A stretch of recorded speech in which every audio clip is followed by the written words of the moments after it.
આજે તો આવી ગયું આપણા ભાઈનું લગન અને કરી નાખી ફૂલ મોજ.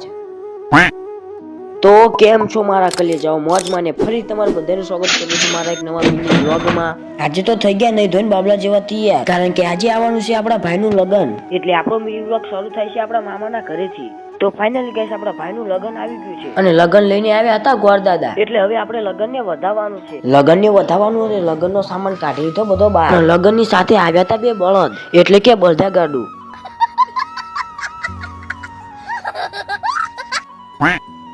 પછી લગનને વધાવવાનું કામ ચાલુ કરી નાખ્યું અને બાજોટને કરે છે સાંડલા, કારણ કે બાજોટ ઉપર બેહાડવાનું છે વરરાજાને.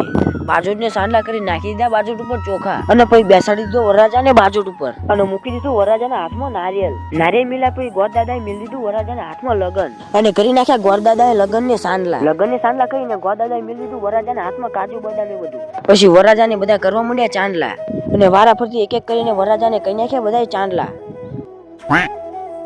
ફાઇનલી લગનને વધાવી લીધું ને હવે વરરાજાના હાથમાંથી લગન ઉતારીને મેલે છે હેઠે અને લગનને વધાવી લીધું ને હવે લગનને લઈ જાય છે પેલા ઘરે એટલે કે મારા નાના મામાના ઘરે.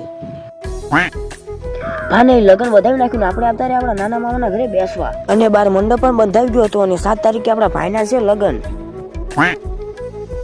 તો ગાઈસ હવે આપણે આપણા મિની બ્લોગને એન્ડ કરી દઈએ. જો આટલો મિની બ્લોગ ગમ્યો હોય તો વિડિયોને લાઈક અને ચેનલ પર સબસ્ક્રાઇબ કરી નાખજો. તો મળીએ હવે કાલના નવા મિની બ્લોગની અંદર. ત્યાં સુધી જય દ્વારકાધીશ.